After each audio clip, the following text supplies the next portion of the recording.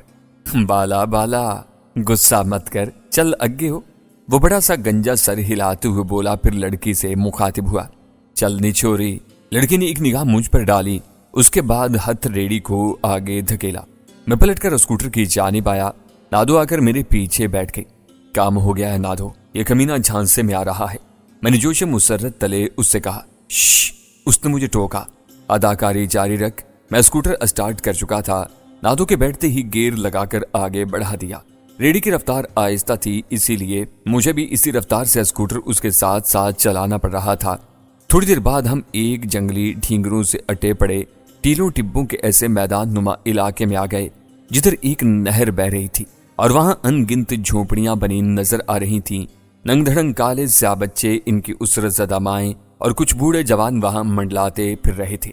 کچھ عورتیں نہر کنارے کپڑے دھونے اور بچوں کو نہلاتی بھی نظر آئیں۔ ہم پر ایک اچٹتی سی نگاہ ڈال کر وہ سب اپنے اپنے کاموں میں مصروف ہو گئے۔ یہ بجلی نامی فقیر یہاں کا مجھے مکھیا ہی لگا تھا، کیونکہ ہر آنے جانے والا اسے جھک کر سلام کر رہا تھا۔